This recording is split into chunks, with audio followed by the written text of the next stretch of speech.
Durante más de 100 años se han librado batallas en el aire que han gobernado los cielos.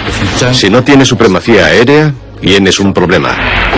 Desde sus orígenes en la Primera Guerra Mundial, el avión ha sido el arma suprema de las Fuerzas Armadas. Fue una auténtica batalla por la civilización, por la humanidad. Revolucionó las batallas y cambió las formas de combatir y ganar las guerras. El F-117 sin duda ha cambiado la forma en que diseñamos los aviones y las campañas aéreas. La guerra llevó la innovación a los cielos. Gracias a las fuerzas aéreas sabemos que cuando el F-35 no estaba allí, el resto moría, y cuando estaba eran los reyes supremos. Los aviones dieron a luz a nuevos héroes. El destino de naciones enteras dependía de la valentía de un puñado de hombres. Hay que recordar y poner en valor con más frecuencia de lo que lo hacemos cómo los jóvenes estaban dispuestos a arriesgar la vida en el frente por un ideal. En este episodio, la carrera para construir el primer motor a reacción del mundo. Frank Whittle se dio cuenta de que si vuelas a más de 9.000 metros puedes ir más rápido y recorrer más distancia. El primer jet de combate que podría haber ayudado a los nazis a ganar la guerra. El Messerschmitt 262 iba años adelantado a su época. El impactante avión de combate soviético que aniquiló a los bombarderos estadounidenses. Durante un tiempo el MiG-15 fue un líder mundial que todos conocían. El increíblemente veloz Sabre estadounidense que defendió el frente en la Guerra Fría. Tenías que orientar el morro hacia abajo y a unos 9.000 metros decías, madre mía, soy supersónico. Un héroe de las Malvinas, el magnífico Jump Jet británico. La proporción era de 12-1. Tenías que ser bueno y tener suerte. El avión supersónico de ataque con olfato para el enemigo en Vietnam. Y de nuevo en la tormenta del desierto. Íbamos armados, solos y sin miedo.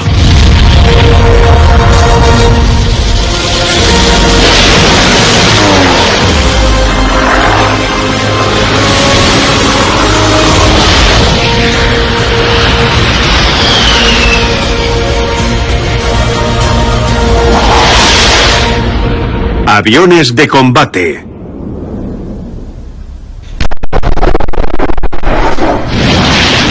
El motor a reacción. Hoy en día, los motores a reacción propulsan los aviones de combate más mortales del mundo. En comparación con las primeras aeronaves propulsadas a pistón, la llegada del motor a reacción supuso un salto cuantitativo en la tecnología aerodinámica.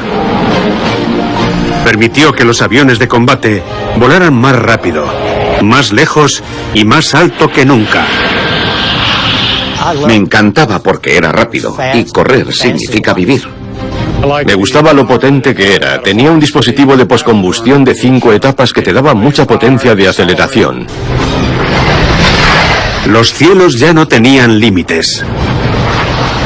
Estás a 11.000 metros sobre la superficie de la Tierra, totalmente entregado al vuelo. El motor a reacción permite que los aviones de combate atraviesen la barrera del sonido y vuelen más rápido que una bala. No te das cuenta de que vas a una velocidad supersónica. El velocímetro es lo único que indica que has pasado Mach 1. Eres consciente de la presión adicional en los controles de vuelo, pero por lo demás solo es un número en un indicador. Quizás el avión de combate a reacción más emblemático sea el Hawker Siddeley Harrier Jump británico. Propulsado por un motor a reacción Rolls-Royce Pegasus, el Harrier apareció en 1969. Le sucedieron 4 versiones más innovadoras. El Harrier Jump era famoso por su extraordinaria capacidad para despegar y aterrizar verticalmente, primordial en un avión de combate. Esto se conseguía gracias a 4 toberas que dirigían los gases de escape del motor hacia abajo para operar verticalmente. La forma de hacerlo es desplazar el acelerador a media potencia, mover las toberas hacia abajo a la posición de despegue vertical y entonces seleccionar la máxima potencia muy rápido. El motor produce 9.800 kilogramos de empuje para levantar el avión. El Harrier Jump Jet fue el avión de combate británico más importante de la Guerra Fría. Utilizado por la Royal Air Force y el ejército, cumplía varias funciones. El ejército necesitaba un avión de apoyo más cercano que pudiera ponerse en acción muy rápido en el campo de batalla. Luego se convirtió en caza de defensa aérea para la Marina. El Harrier que teníamos en la Marina principalmente era un avión de combate, pero también desempeñaba otros dos trabajos muy bien, el de reconocimiento y el de ataque cuando lo necesitábamos. Y ese probablemente era el secreto de su éxito. Era multifunción, muy versátil. Utilizado como elemento disuasorio en la Guerra Fría, el Harrier pronto exhibiría en combate su excepcional versatilidad y su brutal potencia de propulsión. El 2 de abril de 1982, Argentina invadió las Islas Malvinas, una colonia británica del Atlántico Sur, y se declaró la guerra. El destacamento de fuerzas especiales británico enviado para reclamar las islas a 12.900 kilómetros de distancia consistía en 28.000 hombres, más de 100 barcos y más de 160 aviones, incluyendo 38 Harrier Jump. El principal requisito era lograr la superioridad aérea para que las naves pudieran operar de manera segura. Y para conseguirlo, tenían que estar seguros de que no iban a ser atacados. Cuando las fuerzas especiales llegaron al Atlántico Sur, los británicos declararon una zona de exclusión de 300 kilómetros alrededor de las islas. Si las fuerzas argentinas entraban, serían atacadas, pero en los cielos las opciones eran muy desfavorables para el escuadrón de Jump Jets de Robin Kent. Teníamos 20 aviones y ellos tenían 240, así que estábamos preocupados. Con una proporción de 12-1, tenías que ser bueno y tener suerte. Aunque los superaban ampliamente en número, los pilotos británicos de los Harriers estaban bien preparados para su peligrosa misión letal. Habíamos desarrollado tácticas que creíamos que bastarían para emboscarles en un ataque en gancho. La estrategia era incitar a los pilotos argentinos a disminuir la altitud para que se encontraran con los aviones de combate británicos. Los Harriers operaban en parejas. Cuando uno de los Mirage argentinos descendiera para atacar a un Harrier, el segundo jet británico lo rodearía y se situaría en la parte posterior del Mirage. Y así puedes aproximarte lateralmente, probablemente sin ser visto, y disparar desde atrás. El 1 de mayo de 1982 los británicos lanzaron un ataque para liberar Puerto Stanley, capital de las islas, tomada por los argentinos. Entonces un piloto veterano, Robin Kent, y su escuadrón de Harriers estaban en pleno vuelo cuando divisaron al enemigo. La primera pareja de Mirage 3 se aproximó. Mi copiloto y yo nos enfrentamos a ellos e íbamos a realizar la maniobra de gancho, pero nos dimos cuenta de que no iban a descender. Escapamos y ellos se acercaron a unos 15 kilómetros. Se deshicieron de sus depósitos y se dispusieron a girar para volver a casa. Eso volvió a ocurrir en la segunda y en la tercera misión. En la cuarta, descendieron y empezaron a entablar combate casi de inmediato. El teniente de aviación Barton derribó a uno de los Mirage 3. Y al final del primer día teníamos 5 muertes confirmadas. Gracias a la potencia y a la versatilidad del Harrier Jump Jet, los pilotos británicos pudieron hacerse destacar en la guerra con Argentina sobre las Islas Malvinas. Volaron en 1561 misiones, derribaron 22 aviones enemigos, perdieron 5 Harriers y, por desgracia, un miembro de la tripulación británica. Los accidentes se cobraron la vida de 3 tripulantes británicos más. El pilar del éxito en combate de los Harrier Jump fue su potente motor Rolls-Royce. Y eso se debió a un cadete de 21 años de la Royal Air Force británica que desencadenó la era de los jets, Frank Whittle. El joven piloto inventó el motor a reacción. Este salto gigantesco hacia una nueva era comenzó hace menos de un siglo, en los años 20. Frank Whittle tenía un origen muy humilde. Se unió a la RAF con 16 años como aprendiz de mecánico. Llegó a ser un piloto de pruebas muy bueno. En 1928, Frank Whittle escribió su tesis revolucionaria, Futura evolución en el diseño de aeronaves. Tenía unos 20 años cuando se le ocurrió esto. El punto clave fue que Frank Whittle se dio cuenta de que cuanto más alto asciendes, más ligero se vuelve el aire. A más de 9.000 metros puedes ir más rápido y recorrer más distancia con menos combustible. En esa época el avión más rápido de la RAF solo alcanzaba unos 560 kilómetros por hora. Whittle ideó un avión que podría volar al menos a 800 kilómetros por hora. Su concepción del motor turborreactor era relativamente simple. En la parte delantera el aire se aspira hasta el motor. Allí el compresor lo comprime creando un aire de mayor presión, que luego pasa a la cámara de combustión y se quema. El aire caliente se expulsa por la parte trasera produciendo un empuje. A medida que los álabes de la turbina rotan, giran el eje y aspiran aún más aire. Ahora todo lo que Whittle necesitaba eran fondos para construir un motor a reacción y probar su teoría. Pero el joven ingeniero tenía un problema. El Ministerio del Aire no estaba interesado. La gente no podía creer que se pudiera fabricar una máquina que duplicase el rendimiento del mejor motor de pistón. Era demasiado bueno para creerlo. Sin desanimarse, en 1930 Whittle presentó una patente sobre su diseño del motor a reacción. Mientras tanto, a 800 kilómetros de distancia, en el corazón de Alemania, un joven ingeniero, Hans von Ohain, había comenzado a construir en secreto un motor a reacción.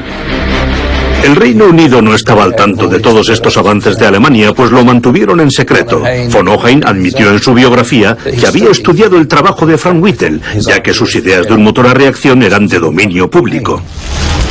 El ingeniero aeronáutico Frank Whittle finalmente consiguió financiación privada en 1935 y constituyó la Jet Powers Limited, una empresa dedicada a la construcción de motores a reacción. El ingeniero alemán también encontró financiación. El apoyo de Hans von Ohain provenía de una fuente sorprendente. A diferencia del Reino Unido, donde nadie quería saber nada oficialmente, en Alemania se mostraron muy receptivos y la compañía aeronáutica Heinkel se interesó mucho en el potencial de la propulsión a reacción, todo ello con el apoyo del gobierno alemán. En abril de 1937, von Ohain había fabricado su primer motor a reacción de prueba, pero le llevaría muchos meses encontrar el combustible y la mezcla adecuados para hacerlo funcionar sin que el motor explotase. El británico se enfrentó al mismo problema, pero ese mismo mes, el 12 de abril de 1937, Frank Whittle ganaría la carrera. Fue un momento mágico. Fue el nacimiento del motor a reacción. Frank Whittle fue la primera persona que diseñó lo que hoy conocemos como un motor a reacción. Se había iniciado la carrera por construir el primer avión de combate del mundo propulsado a reacción.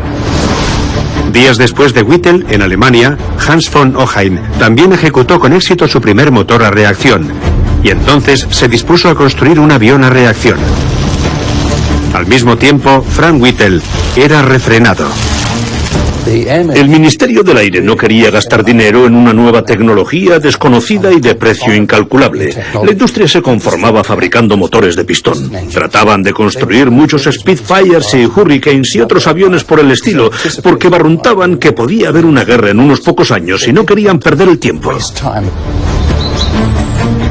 Mientras tanto, en Alemania, el 27 de agosto de 1939, el Heinkel HE-178 alzó el vuelo. El físico alemán Hans von Ohain se ganó un lugar en los libros de historia junto a Frank Whittle. La era de los jets había llegado. Después de la guerra, Whittle y Ohain acabaron en Estados Unidos. Una vez jubilados, se conocieron y se hicieron amigos. El eterno legado de Whittle es que transformó el mundo con el motor a reacción. 4 días más tarde, el 1 de septiembre de 1939, Alemania invadió Polonia y comenzó la Segunda Guerra Mundial. Frank Whittle ahora tenía la financiación que necesitaba. El 15 de mayo de 1941, el pionero Gloster E-2839 emprendió el vuelo con un motor turborreactor Power Jets W1. La invención del motor a reacción se ha descrito como el invento más significativo del siglo XX. Revolucionó totalmente la aviación y convirtió a esta en el arma de guerra más importante. Pero en la enfervorizada búsqueda de aviones más rápidos, que volaran a más altura y más letales, los alemanes se pusieron a la cabeza. Durante años después de su famosa derrota en la batalla de Inglaterra, los alemanes habían estado rediseñando radicalmente sus aviones de combate de primera línea, y en 1944 lanzaron el Messerschmitt Me-262. El Messerschmitt 262 fue el primer avión de combate a reacción operativo del mundo e iba años adelantado a su época. La característica primordial del 262 era sin duda su velocidad. Propulsado por dos motores turborreactores Junkers-Jumo, el ME-262 tenía una altura máxima operativa de más de 11.300 metros, una velocidad de ascenso de más de 1.000 metros por minuto y una vertiginosa velocidad máxima de 870 kilómetros por hora. El 262 era unos 160 kilómetros por hora más rápido que las aeronaves de los aliados con motor de pistón que volaban contra él. No podían atraparlo en una carrera en línea recta. El secreto de su velocidad no residía solo en los dos motores turborreactores Junkers. El ME-262 tenía además unas alas únicas, extendidas hacia atrás desde el fuselaje. Eran tan efectivas que todos los aviones de combate que le siguieron también contaban con alas en flecha. El borde de ataque del ala se inclina varios grados, desde 11 a 45 o 60 grados, dependiendo del diseño del avión. Por el contrario, los primeros aviones de combate más preocupados por la estabilidad y la maniobrabilidad tenían las alas rectas. Hasta la llegada del jet, casi todos los diseños de aeronaves tenían las alas rectas, alineadas con el cuerpo de la aeronave o el fuselaje, con dos pares de alas y en algunos casos tres. Fue al final de la Segunda Guerra Mundial cuando los alemanes lanzaron al combate los primeros jets 262. El principal armamento del 262 son sus 4 cañones de 30 milímetros. También tiene provisiones para albergar 12 misiles aire-aire debajo de cada ala. Una de las misiones de más éxito del ME-262 llegó en los últimos meses de la guerra. El 18 de marzo de 1945, el 262 tuvo probablemente su mejor día, cuando 37 aviones 262 interceptaron a más de 1.000 bombarderos estadounidenses que se dirigían a Berlín en unas condiciones climáticas muy adversas. Debió ser bastante horrible para las tripulaciones de los B-17, porque los 262 volaban demasiado rápido, no podían tenerlos a tiro, y los P-51 que los escoltaban no podían atraparlos.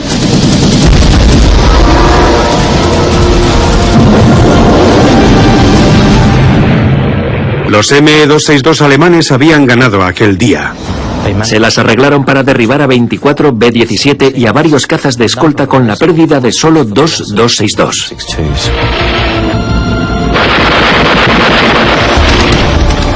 Los ME-262 afirmaron haber derribado 509 aeronaves de los aliados en la Segunda Guerra Mundial.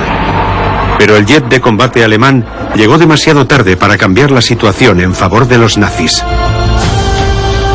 El 262 se describe a veces como el jet de Hitler. Tenía una gran fe en lo que podía hacer para cambiar la guerra, pero en realidad lo pusieron en marcha demasiado tarde.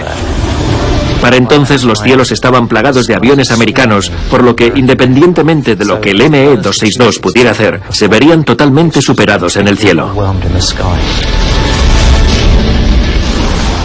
El 2 de septiembre de 1945 la Segunda Guerra Mundial había terminado, pero la carrera para construir los aviones de combate a reacción más rápidos y letales no había hecho más que empezar.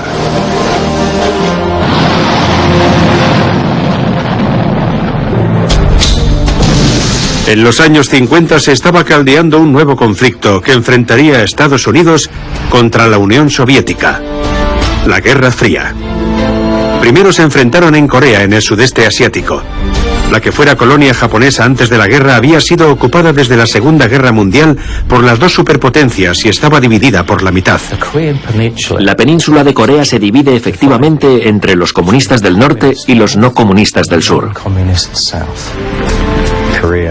Corea fue dividida en la línea del paralelo geográfico 38. Y Rusia tomó el control de la parte norte de Corea, junto con China y el Ejército Popular de Liberación. En el sur, los Estados Unidos gobernaban y controlaban a los surcoreanos y sus pensamientos y políticas.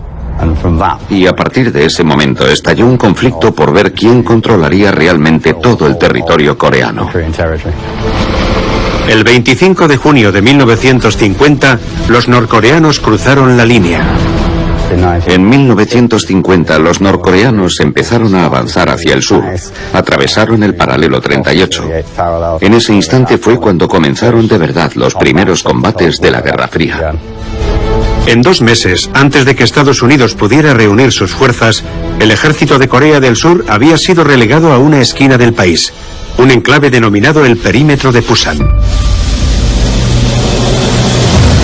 Pero como en todas las guerras modernas, el dominio de los cielos era la clave para la victoria.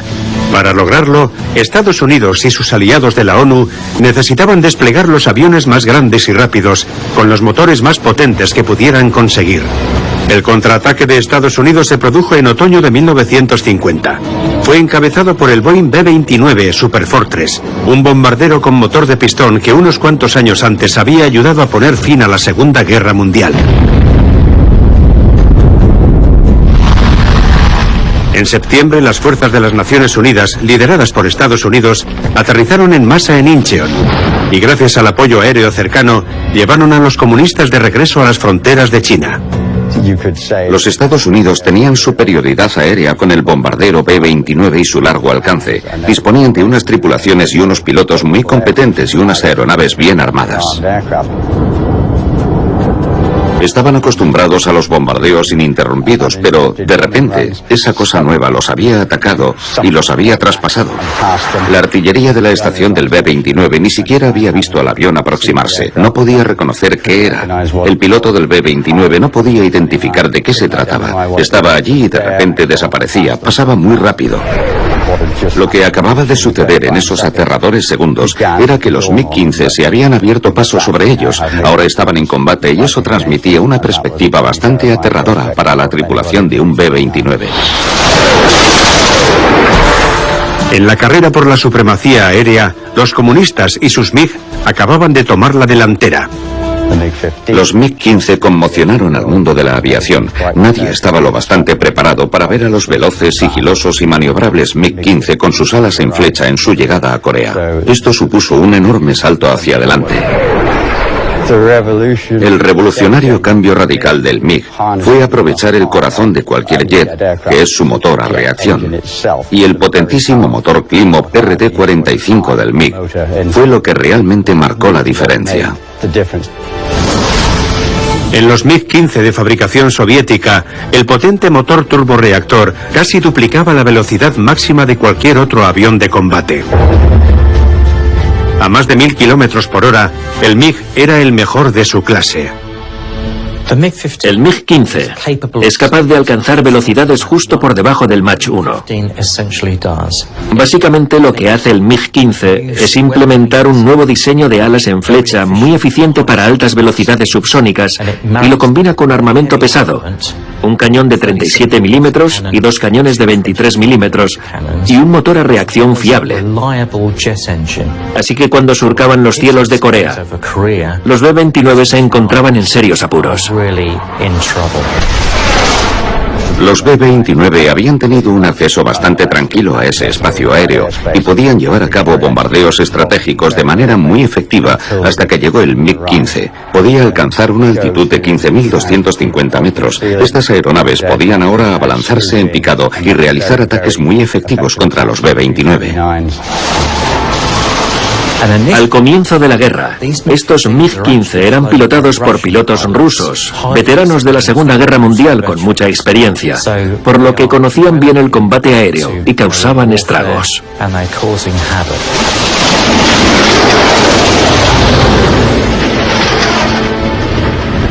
Martes 23 de octubre de 1951. Un escuadrón de 9 B-29 de las Fuerzas Aéreas de Estados Unidos abandonan su base en Okinawa, Japón, en dirección a Namsi, un aeródromo de Corea del Norte. Era un aeródromo en desarrollo y necesitaban borrarlo del mapa. Iban de camino cuando los emboscaron en la zona conocida como el Corredor de los MiG, el área de espacio aéreo que llevaba a Corea del Norte por el río Yalu. Y a lo largo de la frontera con China se encontraba la zona donde los MiG esperaban en sus puestos a una gran altitud a que los bombarderos B-29 llegaran, empezaran a formarse y avanzaran hacia Corea del Norte. En ese preciso momento los MiG atacarían reacción y cualquier B-29 situado en esa zona se volvería muy vulnerable. Capaces solo de alcanzar una velocidad máxima de 587 kilómetros por hora, los bombarderos estadounidenses no eran rivales para los MiG, rápidos como un rayo. Los estadounidenses llamarían a este día el Martes Negro.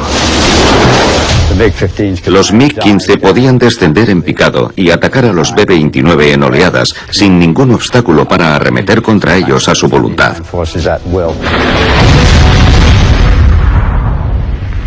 En ese fatídico día, el Martes Negro, 6 de los 9 B-29 fueron derribados en una única incursión, un golpe devastador para las tropas del B-29. En esos momentos el MiG-15 era un líder mundial que todos conocían.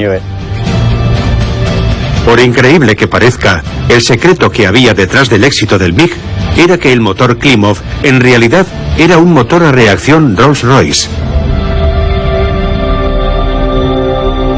El primer ministro británico Clement Attlee, deseoso de descongelar las relaciones anglo-soviéticas, le entregó al líder soviético Joseph Stalin, bajo la condición de que los motores no se destinaran a un uso militar, una remesa de motores Rolls-Royce NIN y una licencia para reproducirlos. La respuesta de Stalin a eso fue: ¿quién podría ser tan estúpido? Pero los británicos parecían muy contentos por haberles ofrecido este motor. La versión soviética fue renombrada como el Klimov RD-45. Y unos pocos años más tarde, es ese motor Rolls-Royce NIN el que alimenta los MiG-15 que derriban aviones de las Naciones Unidas en la península de Corea. Para ganar la guerra, los estadounidenses y sus aliados de la ONU, entre ellos Gran Bretaña, Francia y Australia, antes tenían que dominar los cielos. Para conseguirlo, necesitaban superar a los MiG con urgencia, por lo que mejoraron radicalmente su propio avión de combate a reacción, el F-86 Sabre. Los estadounidenses habían desarrollado el F-86, lo produjeron y lo mandaron a Corea. El F-86 en realidad es muy similar al MiG-15. Tiene un diseño con un solo motor y un par de alas en flecha. La principal diferencia entre ambos es que, en lugar del armamento pesado de cañones del MiG-15, el F-86 está armado con 6 ametralladoras del calibre 50. Hablamos de una mayor ventaja en el aire para el avión estadounidense.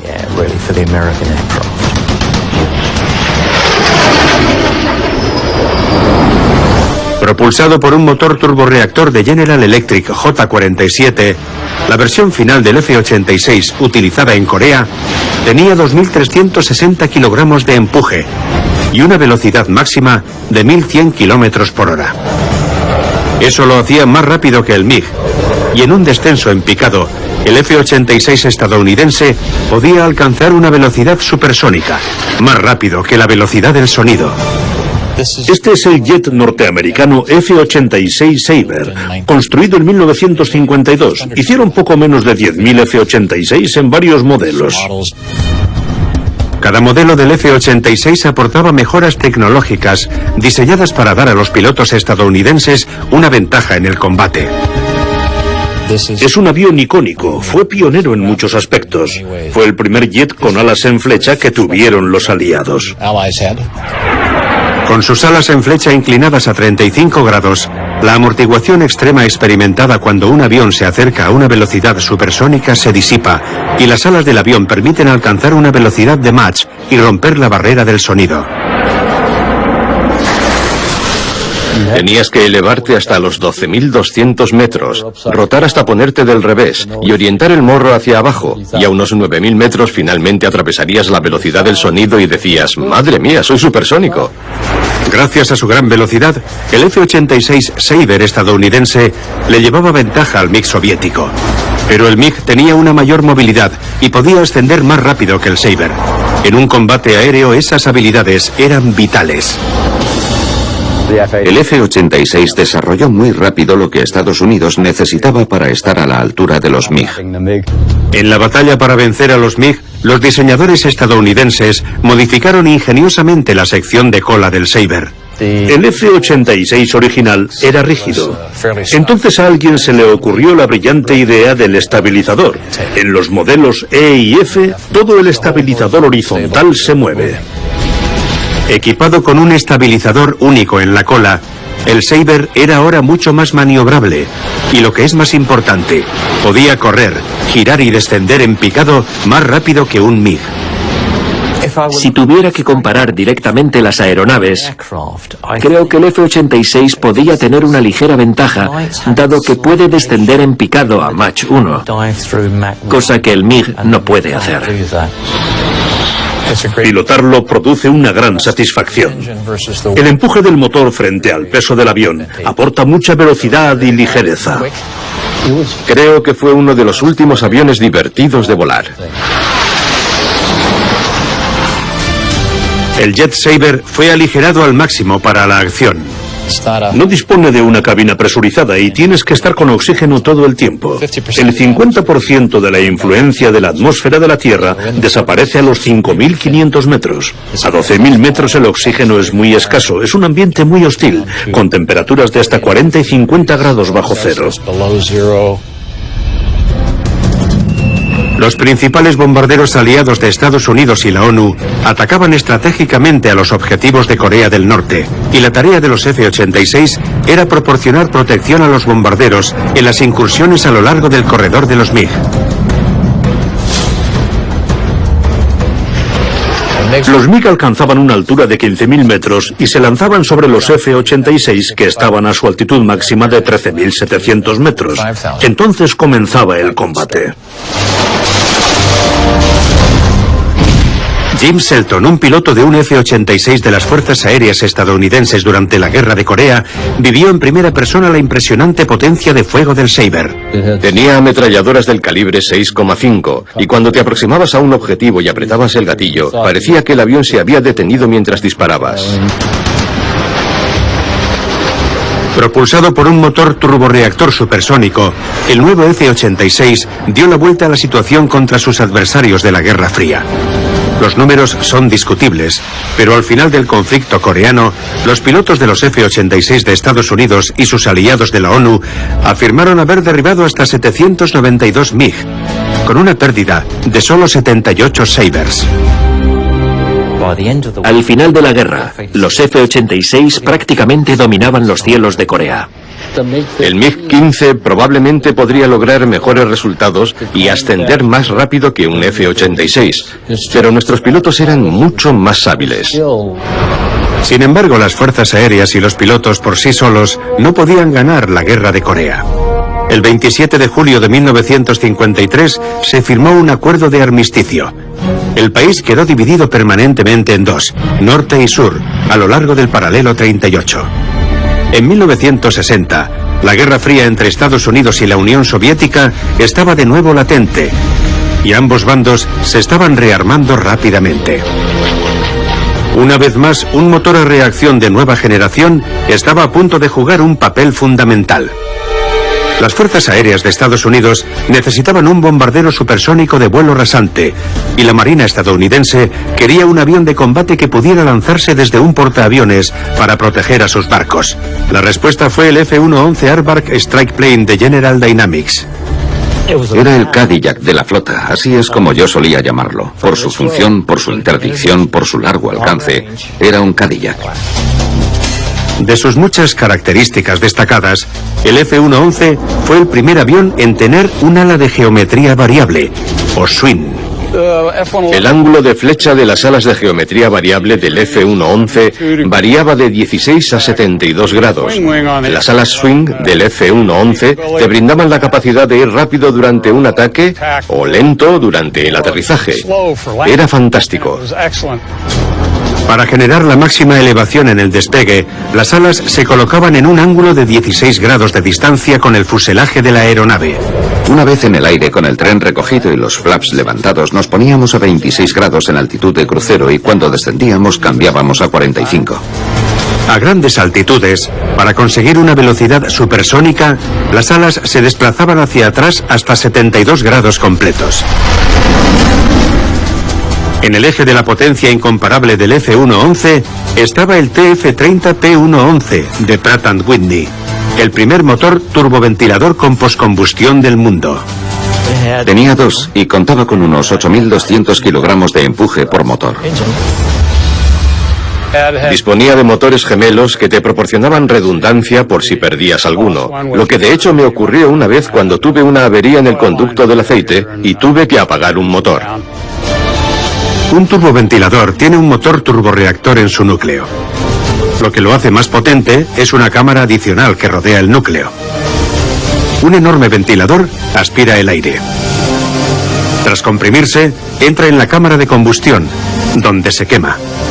El ventilador también envía aire a través de un gran cilindro que envuelve el núcleo. El aire adicional enfría el motor y reduce el ruido. Pero lo más importante del F-111 es que su turboventilador produce mucho más empuje. Eso lo hacía silencioso, rápido y letal.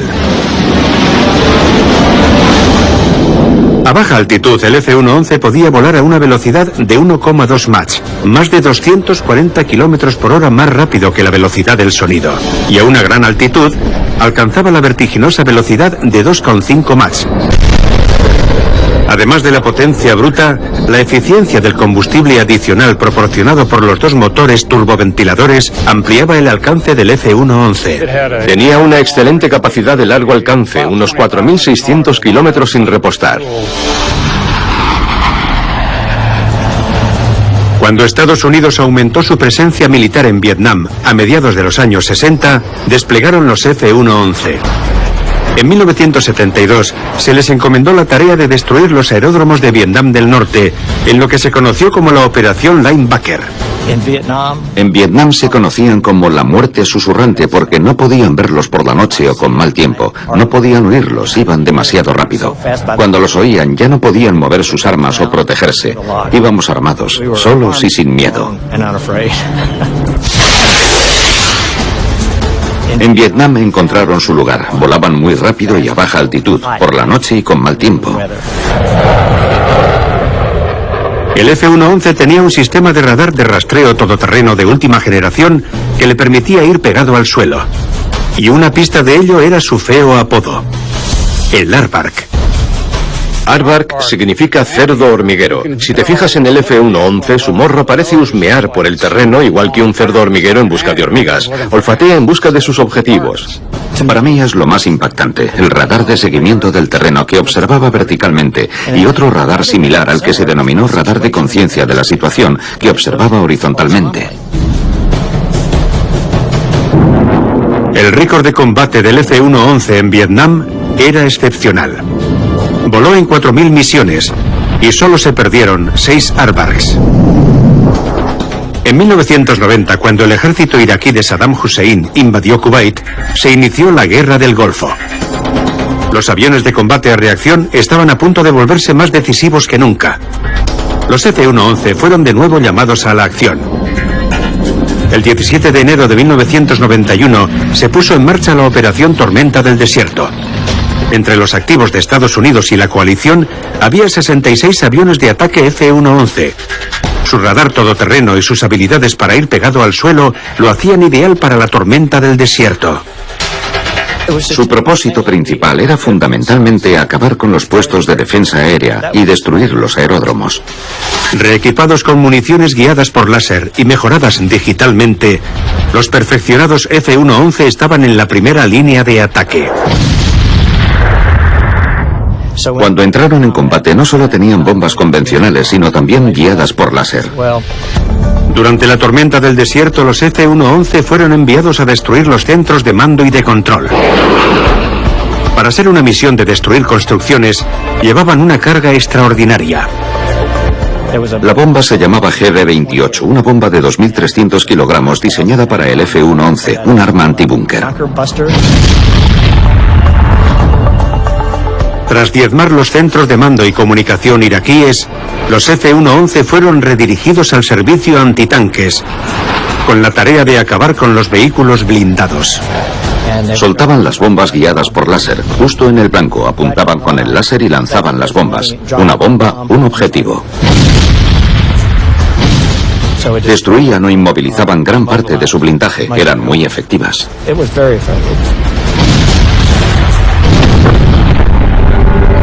La operación Tormenta del Desierto terminó el 28 de febrero de 1991 y los F-111 estadounidenses habían destacado. En total volaron en más de 5.000 misiones en Irak y destruyeron más de 1.500 tanques y vehículos blindados. El último F-111 en servicio fue retirado en 2010. Se ha ganado un lugar en el panteón de los grandes aviones de combate a reacción que han revolucionado el combate aéreo. Y todo fue gracias a Frank Whittle y su invención del motor a reacción. El motor a reacción se inventó a principios de la década de los 40. ¿Y qué cambió? De repente el rendimiento y la velocidad de los aviones aumentó significativamente. La gran diferencia es que llegabas más rápido, por lo que en un periodo de tiempo determinado podías recorrer más distancia.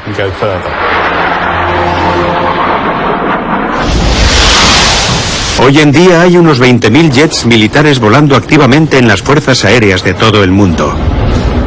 Gracias a las constantes mejoras y reinvenciones en la tecnología aerodinámica, la promesa es que con cada nueva generación de motores a reacción, los aviones de combate volarán aún más lejos, más rápido y se enfrentarán a sus enemigos con una ferocidad cada vez mayor, hasta bien entrado el siglo XXI.